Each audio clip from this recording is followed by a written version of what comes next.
গাড়ির মধ্যে উঠেই কিন্তু আমাকে জাস্ট একেবারে কালো টুপি পরাইছে। বোধহয় আজকে হয়তো শেষ দিন, হয়তো দেখা যায় ওরা গুলি টুলি করে মেরে বলবে যে মারা গেছে। মুসলমান হিসেবে আমরা দোয়া দুরুদ পড়তেছিলাম, আল্লাহর কাছে ক্ষমা চাইতেছিলাম, চোখ বাঁধাই অবস্থায় যেই আয়নাঘরের যে চিত্রটা দেখালো, ঠিক আসলে এরকম সাইজেরই ঘর, পাশে এক কোনায় বাথরুমের ব্যবস্থা আছে। আপনার তখন সোয়া 2টা বাজবে, ঘুমাই নাই, জাস্ট বিছানায় যেটা বলে আর কি সমুদ্র গা এলিয়ে দেওয়া ওরকম জাস্ট ছিলাম। তারপর দরজায় ধাক্কাধাক্কি শুনতে পেলাম। কিছু বুঝে ওঠার আগে, আসলে প্রস্তুতি নেওয়ার আগেই তারা একেবারে দরজা ভেঙে ভিতরে ঢুকে গেল। আর আমি তখন একটা ট্রাউজার পরা ছিলাম এবং আমার বাসায় একটা, যেটা হয় আমরা একটু রাতে পুরানো কাপড় পরে ঘুমাই, একটা প্লো শার্ট ছিল এবং আমার একটা ছোটো বাচ্চা আছে, কারণ যদি প্রস্রাব করে দেওয়ার ফলে আমার ফিল হচ্ছিল বাম পাশে এক সাইড একটু ভিজা। তো আমাকে জাস্ট কি বলবেন যে আপনার শিকার যেভাবে ধরে, চিল যেভাবে সবল মেরে, ঠিক ওইভাবে এমনভাবে ধরছে এখানে একটা মানে টি শার্টের বলা চলে পোলো শার্টের একটা বাটন ছিঁড়ে গেছে। তখন আমি বললাম ভাই এটা একটু পড়ছে বসে, আমি একটু চেঞ্জ করে নিই, শরীর ধরে টানাটানি করতেছে।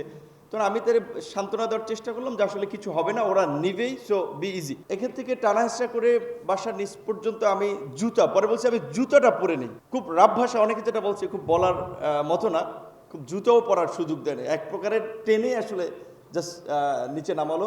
প্রিজন ভ্যান না, আমি ততক্ষণ পর্যন্ত চোখ মেলা খোলা ছিল, আমি দেখেছিলাম র্যাব ছিল, তাদের সাথে ডিবি ছিল, আর সাধারণত নিয়ম যে যেখানে তারা অ্যারেস্ট করতেছে পুলিশও থাকে দু একজন।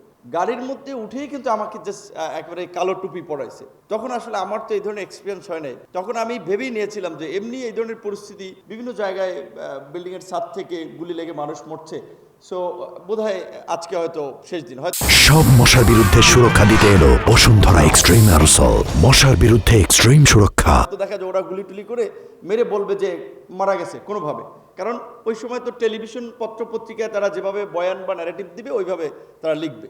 আমি তখন আসলে কার্যত, যেটা মুসলমান হিসেবে আমরা দোয়া দুরুদ পড়তেছিলাম, আল্লাহর কাছে ক্ষমা চাইতেছিলাম যে বোধহয় এটাই লাস্ট দিন। কতক্ষণ পরে গাড়ি স্টার্ট করলো, খুব হাই মিউজিক, আমি জানি না, অর্থাৎ পরে আমি বুঝতে পারছিলাম যে আমাকে কোথায় নিয়ে যাওয়া হচ্ছে। মানুষের সেন্সে অনেক ক্ষেত্রে ধরেন একটা পরিচিত জায়গা দিয়ে আমাকে যদি হাতিরঝিল কিংবা গুলশান কিংবা ধানমন্ডির দিকে নিয়ে যায়, অনেক এলাকা আমরা ওই এলাকার গাড়ির হর্ন সাউন্ড, বিভিন্ন প্রেক্ষাপট, নীরবতা, এগুলো দেখে আমরা ট্রেস করতে পারবো যে হয়তো আমি এই এলাকায় আছি। এই কারণে বোধহয় খুব হাই মিউজিক দিচ্ছে, কারণ না হলে তো মিউজিক দেওয়ার কথা না। তারপরে রাতে যেখানে নিয়ে গেল, ওই চোখ বাঁধাই অবস্থায় ওই যেই আয়নাঘরের যে চিত্রটা দেখালো, ঠিক আসলে এরকম সাইজেরই ঘর, পাশে এক কোনায় বাথরুমের ব্যবস্থা আছে। আমার তো ওইখানে যে হ্যান্ডকাপ পড়েছে, যে হ্যান্ডকাপ সহ চোখ বাঁধা ওই অবস্থায় আসলে আমি রাত্রে আপনার নিচে।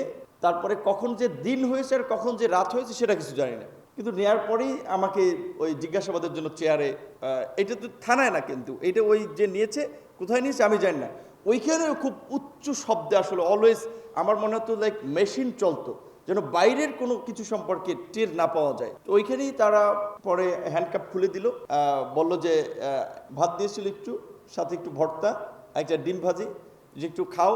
একটা লোক ছিল, আসলে ওই লোকটা ভালো, উনি বোধহয় ঢাকা ইউনিভার্সিটি, আমার মনে হচ্ছিল ওনার কথাবার্তাতে, উনি বলতেছিল যে নূর খা ভাই, কিছু করার নাই, এ কপালে লেখা আছে, খাইতে হবে, না খাইলে মরবি। তো এইটা একটা মানে কি বলবেন, আপনার সম্পর্কের জোর থেকে এরকম কথা বলা। তো তখন আমি মনে করছি এই লোকটা একটু ভালো, উনি খাবার টাবার দিয়ে যায়। আমি তখন 2 দিনের মতো ছিলাম, একটু বোঝার চেষ্টা করছিলাম, ভাই আপনারা কি জোর করে নিয়ে আসছে এবং এই কাজে ব্যবহার করতেছে, নাকি আপনি উইলিংলি করতেছেন। সে কিছু বলে নাই, বলছে যে কপালের লিখুন, এক সময় জানবি। এ বলছে মহসিনুলের ক্যান্টিনে আলমগীরের চেয়ে কিছু খাবার সেম আছে, ও খারাপ না একেবারে। তো মহসিনুলের ক্যান্টিনে আলমগীরের কথা বলতেছে, তার মানে উনি এর সাথে পরিচিত।